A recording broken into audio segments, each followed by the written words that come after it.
Hi, Hannah and Mariko of Personstwo. Thank you so much for analyzing Cosmo.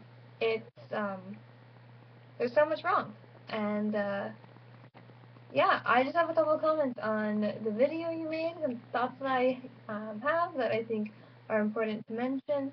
Um, and so I'm just gonna start. I'm just gonna go into them. The first is that you mentioned that you felt like the good thing about Cosmo is that it's sex positive.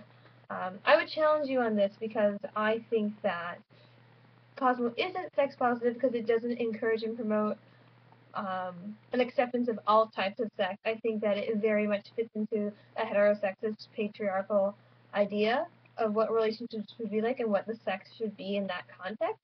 So I think that Cosmo plays a normative force in saying that your sex should be monogamous, and it should be with, you should be female, and you should be having sex with a man, and also makes sort of assumptions on what a female body and a masculine body looks like.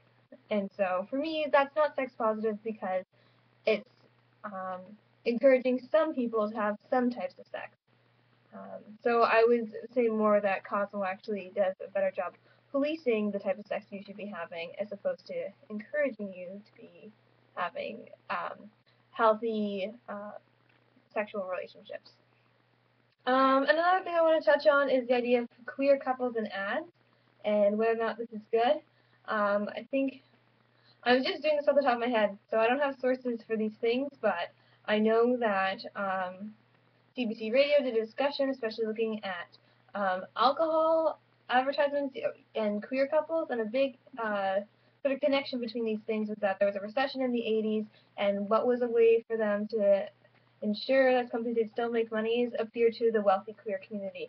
And so I think that we have to ask these questions of why do we see gay couples or queer couples in advertising, and it's so inextricably connected to consumerism and capitalism, which is a big monstrous evil that relies off of racism and sexism to perpetuate itself, that we can't simply congratulate in a company for the sake of the fact that they had that representation in their advertising. I think we need to ask questions like, if you do see that, then what are the policies of this company? Is this reflecting deep values that, of how they treat their employees and how they, what they do with the profits from the company?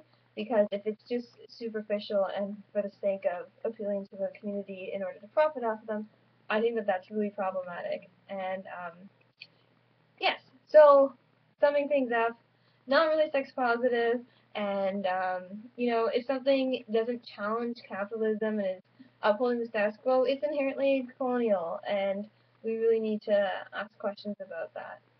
So, anyways, there's my response. Hope you enjoy grappling with a couple more of these thoughts, and I'd love to hear your response. Bye!